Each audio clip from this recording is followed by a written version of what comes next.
البدع والأهواء، أهل البدع العقائدية وأهل البدع السياسية.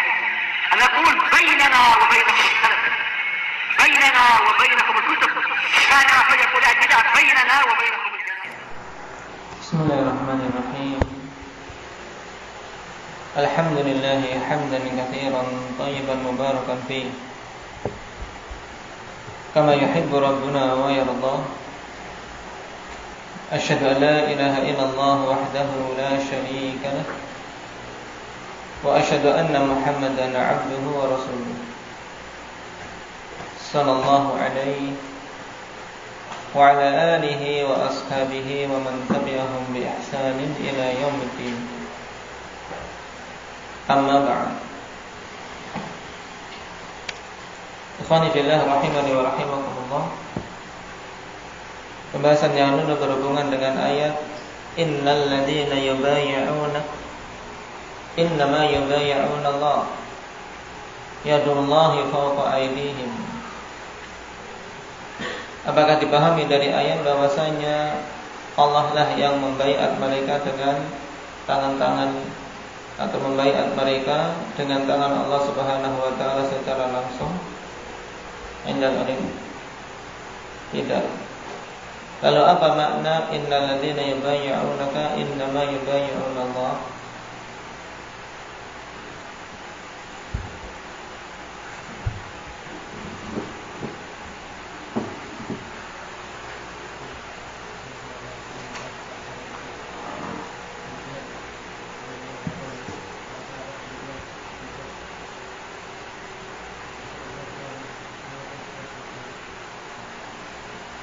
Yaitu sungguhnya orang-orang yang membaiat Nabi sallallahu alaihi wasallam,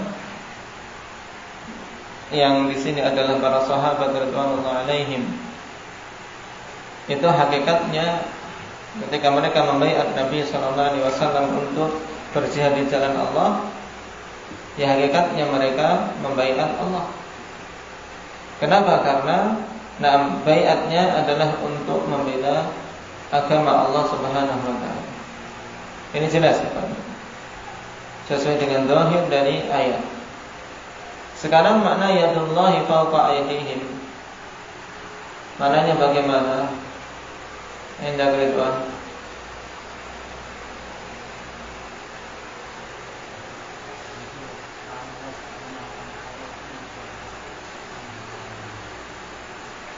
Terus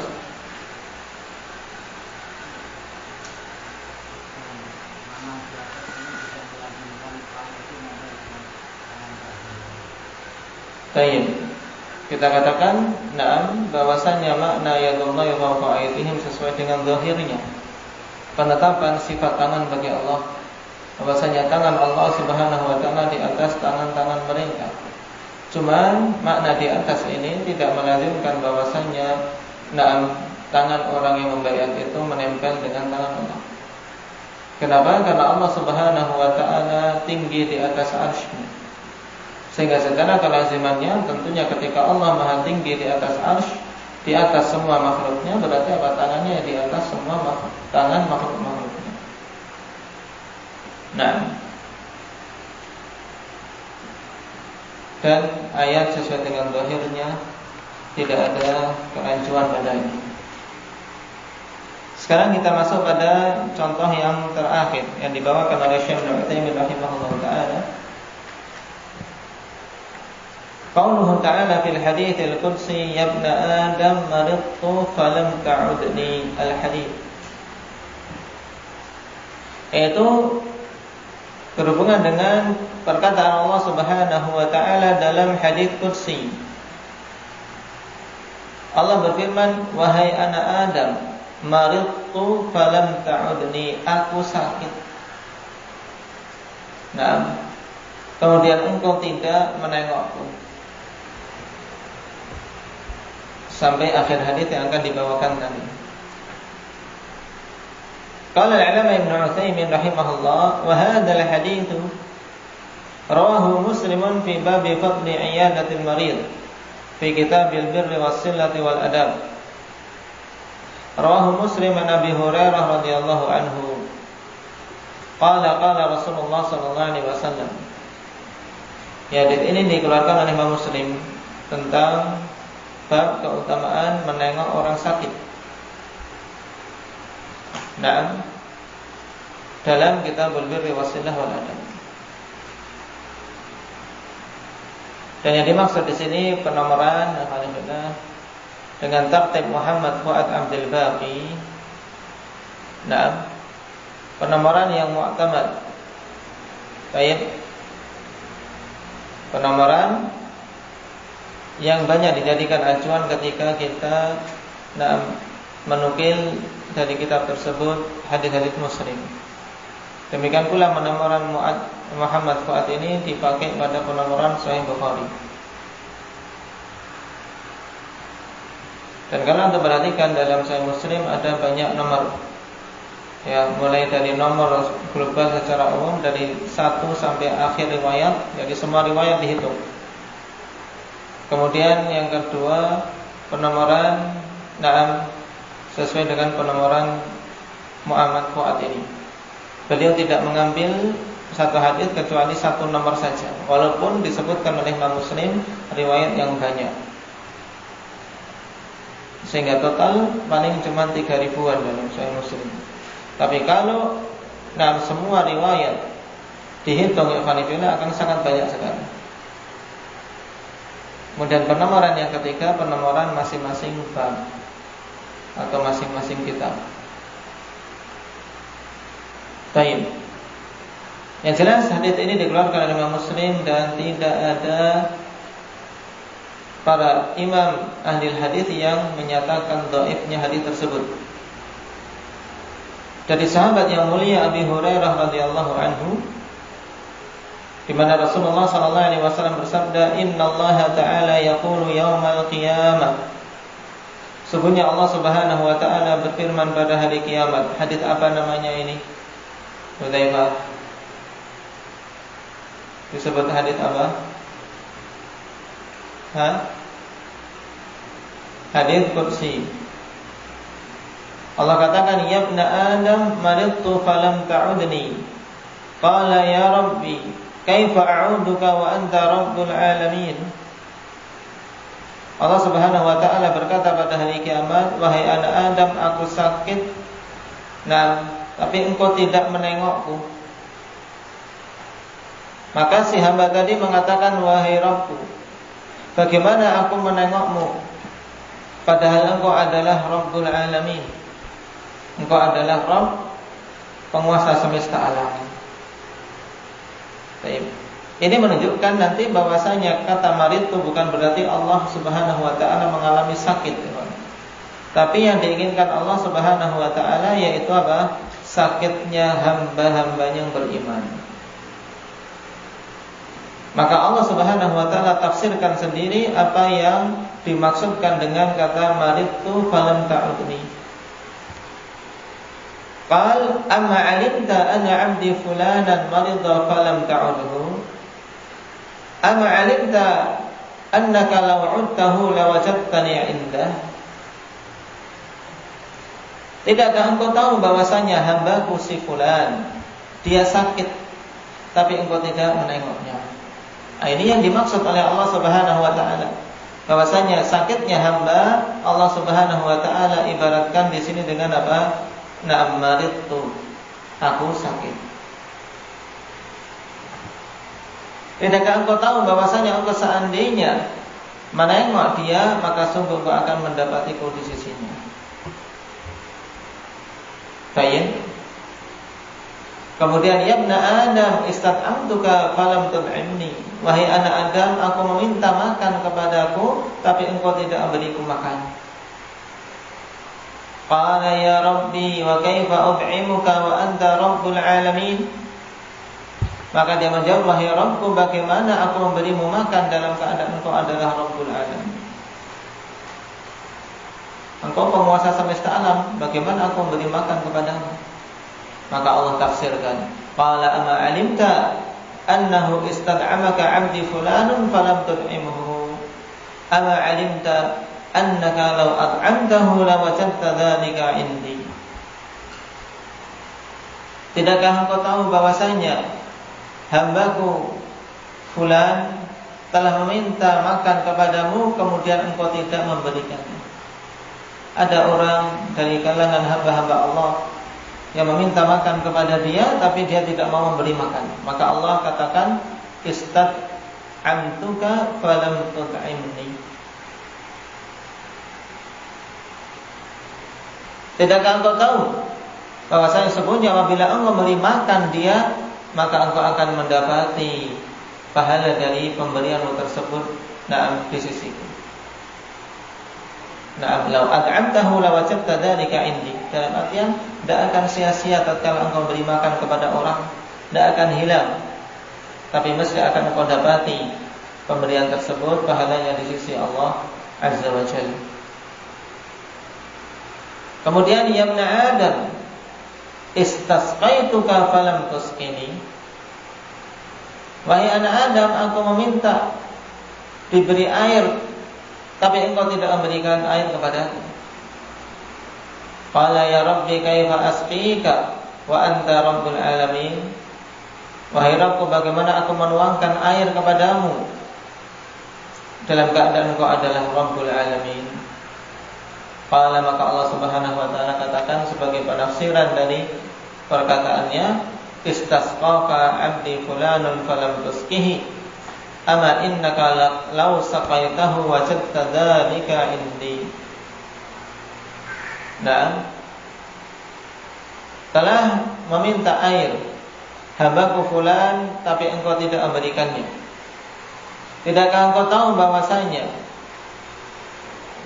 seandainya engkau memberikan makan, memberikan minum kepada dia, maka sungguh kau akan mendapatkan pahala pemberian tersebut di sisiku.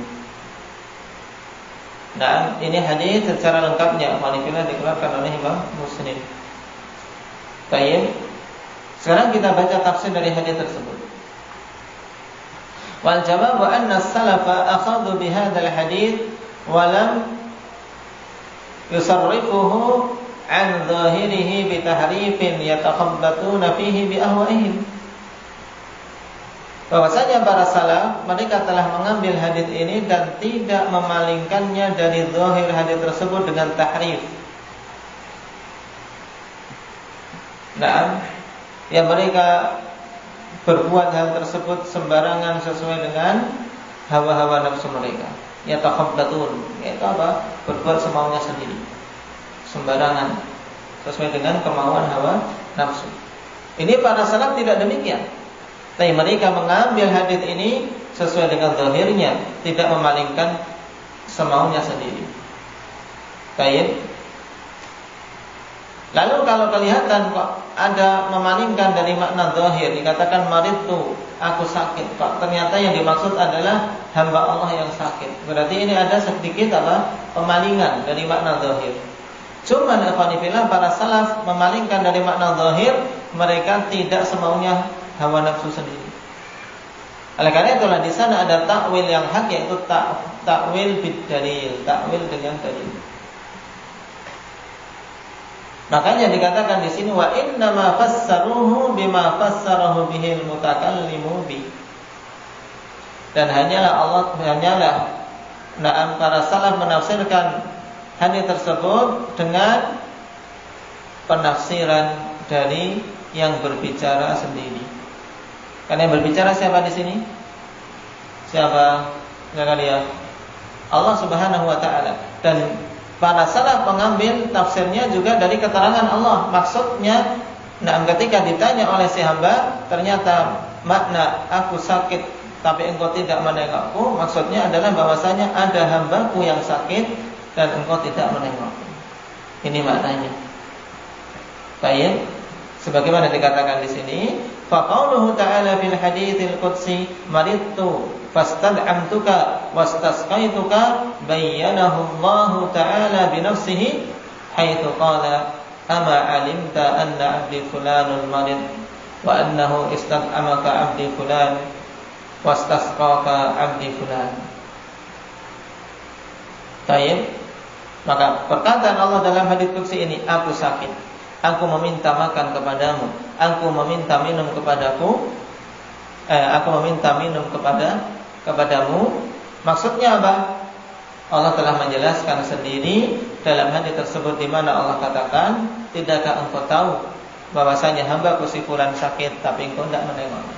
Tidakkah engkau tahu bahwasanya abdi fulan meminta makan padamu tapi engkau tidak memberinya? Tidakkah engkau tahu bahwasanya hambaku si fulan meminta minum kepadamu tapi engkau tidak memberikannya? Paham?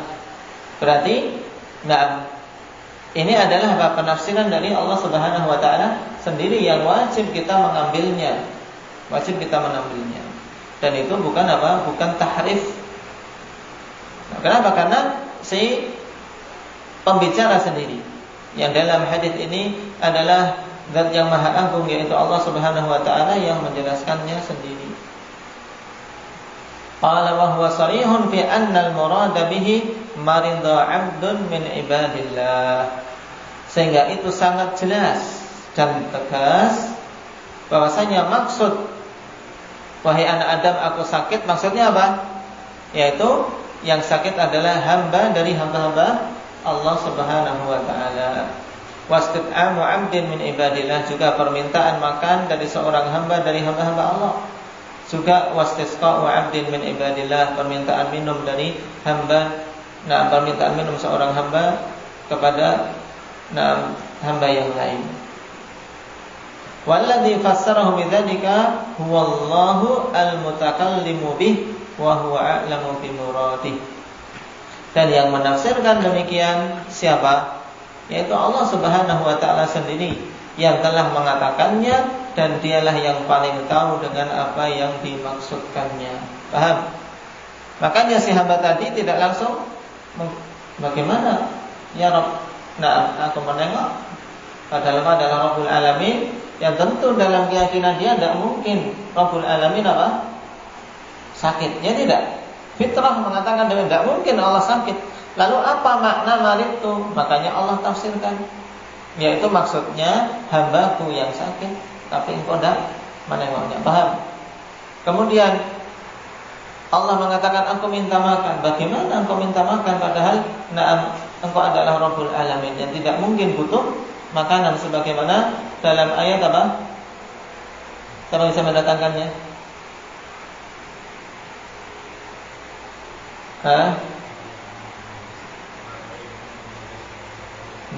Di surat Az-Zariyat, setelah Allah katakan,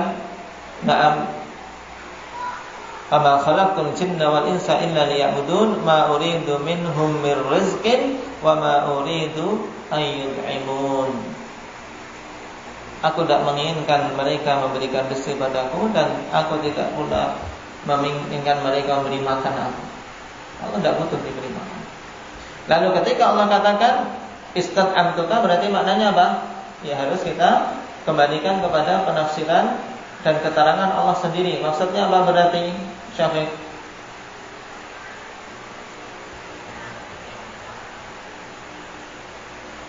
Yaitu ada hamba dari kalangan hamba-hamba Allah yang meminta makan kepada seseorang, tapi yang diminta tidak mau memberi. Baik. Kita lanjutkan. Sampai di sini paham makna hadis. Berarti apa? Yang diambil oleh salaf ini, apakah sesuatu yang salah? Tidak. Kenapa? Karena mereka mengambil penafsiran dari Allah Subhanahu wa taala sendiri. Paham? Qala wa idza fassarna al-marida al-mudhafa ila Allah wal istid'am al-mudhafa ilayhi wal istisqa al-mudhafa ilayhi bimaradil 'abdi wastid'amihi wastisqaihi lam yakun fi dzalika sarful kalami adh-dhahiri li'anna dzalika tafsirul mutakallimi bih. Kemudian apabila kita tafsirkan sakit yang didhafahkan kepada Allah dalam lafaz maridtu, aku sakit. Demikian pula permintaan makan yang didhafahkan kepada Allah, istad'amtuka, aku minta makan padamu. Dan juga permintaan minum yang didhafahkan kepada Allah, istasqa, istasqaituka, aku minta minum, minta air, minta dituangkan, ternyata engkau tidak memberi. Baik. Nah, apabila kita tafsirkan ini semua bimaradil 'abdi wastid'amihi wastisqaihi, lam yakun fi dzalika sarful kalam adz-dzahiri. Jika kita tafsirkan semua itu dengan sakitnya hamba, permintaan makan si hamba, kemudian permintaan minum seorang hamba, maka bukanlah itu merupakan bentuk pemalingan kalam dari zahirnya, yaitu bukan merupakan bentuk tahrif sebagaimana yang dilakukan oleh ahlul bidah. Paham sampai di sini? Baik, mudah ini insyaallah. Li'anna dzalika tafsirul mutakallim. Kemudian kalau dikatakan, "Loh, kamu kan katakan dalam hadis kan mengatakan maridtu, aku sakit. Kamu kok katakan yang sakit hamba? Bukankah ini memalingkan dari zahirnya?"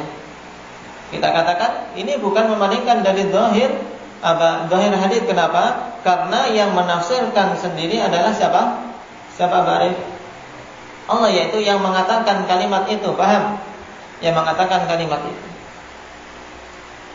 Sehingga fahuwa kama law takallama bihadzal makna ibtida'an wa inna ma adhafa Allahu dzalika ila nafsihi awwalan litarghibi wal hathi ka qoulihi ta'ala man dzal ladzi yuqridullah. Jadi bukan termasuk memalingkan kalam dari zahirnya, dikarenakan apa? Dikarenakan itu adalah penafsiran dari mutakallim sendiri. Sehingga kalau seorang mengatakan, "Loh, berarti marid itu ditakwilkan," kita katakan takwil dengan dalil setelahnya, yaitu dan dalil penafsiran Allah Subhanahu wa taala sendiri bahwasanya makna marid itu bukan Allah yang sakit, tapi apa? Hamba Allah yang mengalami sakit. Paham? Baik. Kalau itu dikatakan takwil, maka kita katakan takwil bil dalil. Nah, dengan dalil setelahnya, bukan semaunya sendiri. Dan jelas kalau dikatakan itu sesuai dengan zahir hadis, jelas sesuai dengan zahir hadis, karena dalam satu hadis Allah katakan marid itu, kemudian ditafsirkan makna marid itu apa? Paham? Nah, sehingga fahuwa kama law takallama bihadzal makna ibtida'an. Sehingga keadaannya itu sebagaimana seandainya Allah Subhanahu wa taala itu mengungkapkan makna ini sejak awal. Sejak awal Allah katakan, "Wahai hambaku, kenapa si hambaku fulan sakit engkau tidak menengoknya?" Sama enggak? Sama maknanya, paham? Cuman Allah Subhanahu wa taala indofahkan hal itu semua kepada dirinya pertama kali untuk apa? Allah katakan maridtu. Allah katakan istasqaituka. Untuk apa? Ini hikmahnya litarghibi wal hadd. Untuk mendorong. Untuk mendorong dan untuk apa? Menyemangati agar orang tadi, si anak Adam tadi betul-betul apa? Mau menengok saudaranya yang sakit. Jangan apa? Jangan diremehkan. Ada saudaranya sakit, segera tengok ketika kita tahu. Ada orang meminta makanan, yang diminta makanan, kasih kalau kita punya. Ada orang minta minum, apalagi nggak kasih kalau kita punya. Paham? Karena sungguh pahalanya tidak akan sia-sia, tapi mesti akan didapati di sisi Allah Subhanahu wa taala. Hal ini sebagaimana Allah katakan, "Man dzalladzi yuqridullaha qardan hasana." Siapa itu yang mau memberikan pinjaman kepada Allah dengan pinjaman yang baik? Apakah Allah butuh dipinjam ya Bazurah? Butuh diutangi? Tidak butuh diutangi. Tapi kenapa Allah katakan, "Man dzalladzi yuqridullaha qardan hasana"? Siapa yang mau memberikan hutang kepada Allah? Maksudnya apa? Allah tidak butuh diutanginya, tidak.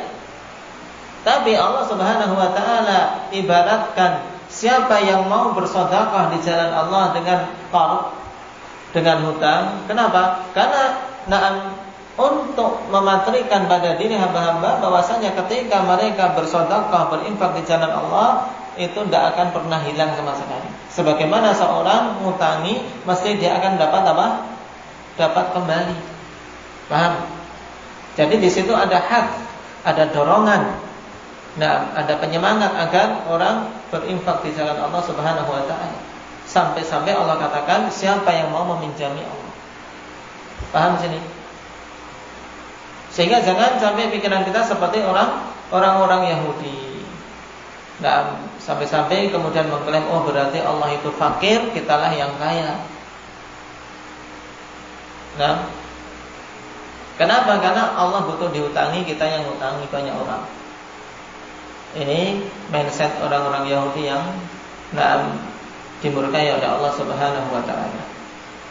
Pola pikir yang batin. Nah, bagaimana ayatnya yang menegaskan hal tersebut? Depan-depan. Indah apa saja ini? Laqad sami'a Allahu qawla alladziina qalu innallaha faqirun wa nahnu aghniya. Sungguh Allah mendengar perkataan orang yang menyatakan Allah itu fakir dan kami itu kaya. Orang-orang Yahudi. Ketika mereka mendengar ayat di dalam Al-Quran, man dzalladzi yuqridullaha qardan hasanan. Mereka pahami dengan pemahaman batin tersebut. Baik, paham sampai di sini? Jadi, kenapa Allah katakan maritu, aku sakit? Padahal yang diinginkan adalah apa? Hamba yang sakit. Hambaku si fulan sakit. Kenapa engkau tidak menengoknya? Hikmahnya apa tadi, Utasha?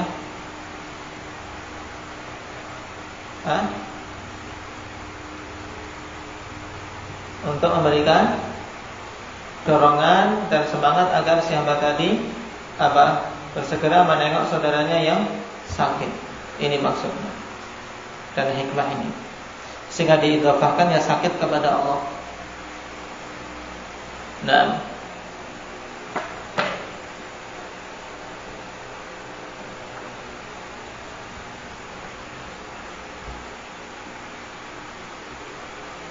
wa hadzal haditsu min akbaril hujajid damighati li ahli at-ta'wil alladhi yuharrifuna nusus as-sifati an dhahiriha bila dalilin min kitabillahi ta'ala wala min sunnati rasulih sallallahu alaihi wasallam. Sekarang kita selesai dari pembahasan makna hadis, ya Pak. Jadi pahami makna hadis. Kalau muncul syubhat dari ahli bidah, apa makna hadis maritu falam ta'udni, Allah sakit? Apakah Allah sakit di sini? Kita katakan maknanya tidak demikian. Loh, kamu kan berarti tidak sesuai dengan zahir hadis. Kita jawab apa? Suruh baca kelanjutan hadis. Teruskan hadisnya. Allah Subhanahu wa taala menafsirkan sendiri makna maridu falam ta'udni, yaitu apa? Maridu 'abdi fulan. Baik, bahwasanya hambaku si fulan sakit. Falam ta'udhu, tapi kenapa engkau tidak menengoknya? Hadis ini merupakan sebesar-besar hujjah yang merobohkan syubhat ahli ta'wil, di mana mereka memalingkan nas-nas sifat-sifat Allah Subhanahu wa taala dari zahirnya tanpa dalil, baik itu dari kitabullah maupun sunnah Rasul sallallahu alaihi wasallam. Jadi ahlu ta'wil ikhwanifillah, atau yang lebih tepat lagi ahlu tahrif, sehingga tidak ada kemungkinan hak padanya. Karena kalau tahrif semuanya batil. Kalau ta'wil masih para ulama terkadang membagi jadi dua dalam istilah ini, yaitu ta'wil bid dalil dan ta'wil bi ghairi dalil. Dan ta'wil bi ghairi dalil itulah yang diistilahkan dengan apa? Dengan tahrif. Dengan tahrif. Walaupun sebagian yang Hanifiyah menyatakan bahwasanya ta'wil bi dalil itu bukan termasuk ta'wil. Cuman kita harus paham istilah saja. Maksudnya ta'wil bi dalil yaitu ta'wil yang didatangkan oleh para ulama karena dalil memang menunjukkan hal itu. Contohnya apa? Hadis ini, paham? Adapun ahlu tahrif, mereka memalingkan nas-nas sifat afanifillah dari zahirnya tanpa dalil sama sekali, semaunya sendiri. Kata orang seenak perutnya. Baik. Wa inna ma yuharrifunaha bi syubhahin batilah hum fiha mutanaqituna muttaribun. Hanyalah mereka memalingkan zahir dari nas-nas sifat tersebut dengan syubhat yang batil yang mereka itu saling bertentangan padanya dan guncang dalam apa? Dalam kaidah-kaidah mereka. Idlau kana al-muradu khilafa zahiriha kama yaqulun la bayyanahu Allah Ta'ala wa rasuluh. Sisi pendalilannya bagaimana? Sekarang perhatikan ya Qanifillah, sisi pendalilan dari hadis. Sebab seandainya yang dimaksud dalam suatu nas itu adalah apa? Menyelisihi zahir dari yang diucapkan di situ, sebagaimana yang dikatakan oleh ahlu tahrif tersebut, tentu Allah Subhanahu wa Ta'ala dan Rasulnya akan menjelaskan. Paham? Jadi hadis ini merupakan bantahan bagi ahlu tahrif ya Qanifillah. Kenapa? Karena ahlu tahrif mengatakan ini zahirnya seperti ini, tapi harus dipalingkan menjadi ini. Misalnya ada penetapan sifat tangan bagi Allah. Sifat tangan ini zahirnya memang menetapkan sifat tangan, tapi harus dipalingkan. Tangan itu dipalingkan menjadi kekuatan. Maknanya kekuatan Allah. Paham? Cuma Qanifillah katakan, tidak boleh demikian. Loh, kenapa enggak boleh? Kita katakan seandainya yang dimaknakan dengan tangan itu kekuatan, tentu Allah akan menjelaskannya, atau Rasulullah akan menjelaskannya, sebagaimana dalam hadis ini. Ketika Allah mengatakan maridtu, aku sakit, ternyata yang Allah Subhanahu wa Ta'ala inginkan adalah bukan Allah yang sakit, karena Allah tidak akan mungkin sakit, paham? Tapi yang sakit adalah hambanya, maka Allah sendiri menafsirkannya, maridtu abdi fulan, hambaku si fulan sakit. Paham? Paham sampai sini?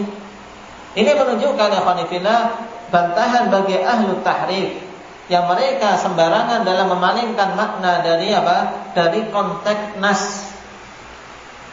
Mereka menetapkan makna yang lain tanpa dalil. Maka kita katakan ini dengan hadis ini. Lihat ini. Ketika Allah menginginkan makna lain, mesti Allah jelaskan. Paham? Jadi apa yang kalian datangkan wahai ahlu tahrif berupa penakwilan-penakwilan itu, kalau memang itu takwilnya, coba datangkan dalil yang menunjukkan hal itu, baik Al-Quran maupun As-Sunnah. Paham? Dan mereka tidak akan mungkin bisa menjelaskannya. Nah, ini sisi kenapa hadis yang dibawakan di sini dari Abi Hurairah Qanifillah merupakan sebesar-besar hujah untuk apa? Menghancurkan syubhat ahli ta'wil. Baik. Walau kana zahiruha mumtani'an 'ala Allah kama za'amu la bayyanahu Allah wa rasuluhu kama fi hadzal hadits. Dan seandainya saja zahir dari nas tersebut adalah sesuatu yang tidak mungkin atau sesuatu yang terlarang atas Allah Subhanahu wa Ta'ala, maka tentunya Allah akan menjelaskan. Demikian pula Rasulullah sallallahu alaihi wasallam akan menjelaskan sebagaimana dalam hadis ini. Ketika tidak mungkin Allah disifati dengan sifat sakit, ya tidak. Tapi kalau Allah mengatakan maridtu, aku sakit, maka si hamba tadi bertanya, bagaimana aku menengokmu ya Allah, padahal Engkau adalah Rabbul Alamin. Ternyata yang Allah inginkan dengan kata maridtu bukan apa? Bukan maksudnya Allah sendiri yang sakit, tapi yang sakit adalah hambanya. Tapi Allah ibaratkan di sini dengan maridtu untuk menunjukkan apa? Butuhnya si hamba tadi dan menunjukkan besarnya pahala orang yang menengok orang sakit di sisi Allah Subhanahu wa Ta'ala. Paham sampai sini? Hanafi? Baik.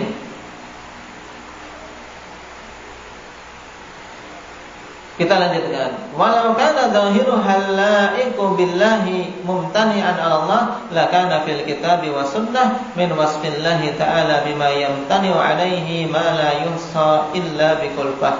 Wa hadza min akbaril muhal. Dan seandainya zahir dari suatu nas yang itu sesuai dengan keagungan Allah Subhanahu wa Ta'ala kok dihukumi terlarang bagi Allah, maka tentunya di dalam Alkitab dan Sunnah itu terdapat sifat-sifat Allah Subhanahu wa taala yang terlarang yang sangat banyak, yang tidak akan mungkin kita bisa menghitungnya kecuali dengan kesulitan. Kenapa? Karena banyaknya. Berarti apa? Ini termasuk perkara yang paling tidak mungkin. Kenapa? Karena dalam Al-Quran banyak disebutkan sifat-sifat, kok ternyata semua sifat-sifat itu apa? Terlarang bagi Allah. Paham? Allah tetapkan sifat tangan, Allah tetapkan sifat ghadab, kemarahan, Allah tetapkan sifat cinta, Allah tetapkan sifat apa lagi?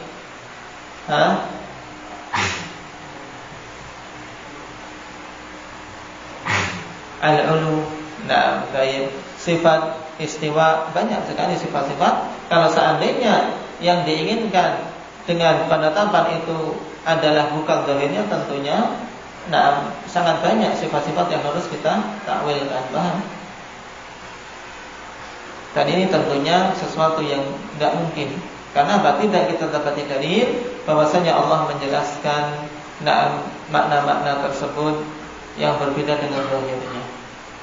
Dan dari sekian nas-nas yang menetapkan zahirnya suatu sifat afanifillah, yang datang penafsiran dari Allah Subhanahu wa taala sendiri yang menyelisih zahirnya adalah hadis ini. Maka kalau ingin konsisten dalam kaidah, ya kalau mendapati dalil yang memang memalingkan dari maknanya, kita palingkan. Tapi kalau tidak ada dalil, ya kita terima sesuai dengan apa? Sesuai dengan lafadznya dan konteksnya. Baik. Nah, berarti ini syubhat terakhir yang dibawakan oleh Syekh rahimahullah taala. Kata beliau, "Walam tafi bihadzal qadr min al-amthilati litakuna nibrasan li ghairiha wa illa fal qa'idatu 'inda ahli sunnati wal jama'ati ma'rufah." Dan kita mencukupkan dengan kadar yang telah disebutkan di sini, yang berupa contoh-contoh, yaitu 15 contoh, untuk bisa menjadi apa? Menjadi contoh pembanding bagi yang lain, untuk kita jadikan pembanding, sehingga ketika kita mendapati syubhat-syubhat yang lain, ikhwanifillah, kita bisa apa? Menerapkan bagaimana cara menjawabnya. Paham? Walaupun kaidah di sisi ahli sunnah dalam masalah ini sangatlah jelas, cuma terkadang kita butuh membabat dan memahami syubhat. Paham? Karena syubhat kalau kita tidak paham, kita bisa termasuki dalam keadaan kita tidak menyadari. Baik. Kaidah di sisi ahli sunnah jelas, yaitu apa? Wahia ijra'u ayatis sifati wa ahadithiha ala zahiriha min ghairi tahrifin wala ta'tilin wala takyifin wala tamthil.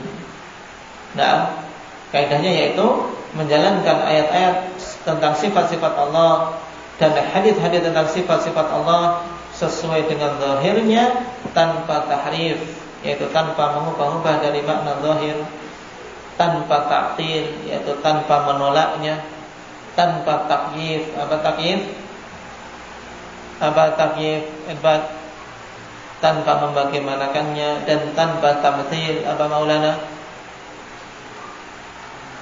Tanpa menyamakannya dengan makhluk. Ini 4 hal yang harus kita jauhi dalam menetapkan suatu sifat dari ayat-ayat maupun hadis-hadis Nabi SAW yang sahihah.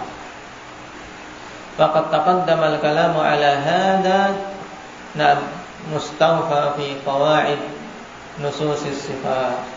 Dan telah lewat pembicaraan tentang hal ini secara apa? Secara sempurna dalam kaidah tentang nas-nas sifat Allah Subhanahu wa taala. Walhamdulillahi rabbil alamin. Nah, kita selesai dari 15 syubhat. Baik, Anda pelajari. Nah, insyaallah besok berarti kita lihat dulu apakah antum terkena syubhat atau tidak. Ya.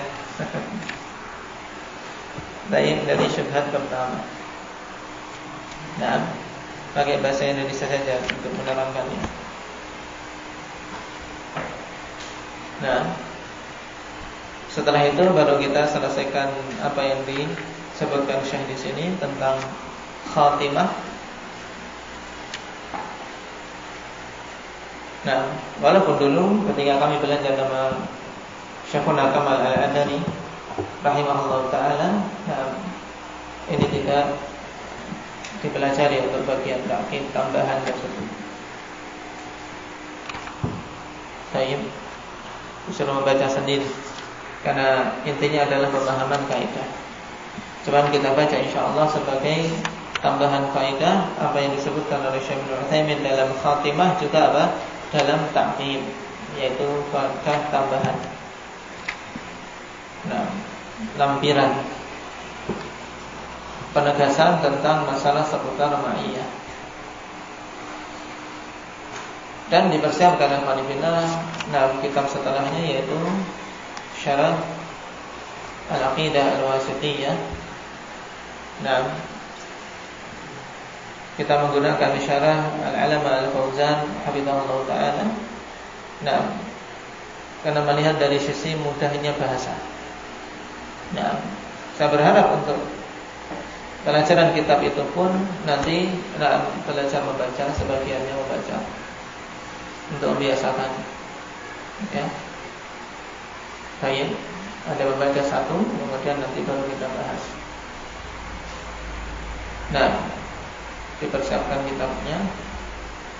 Nasallallahu at-taufiq was sadad walhamdulillahi rabbil alamin.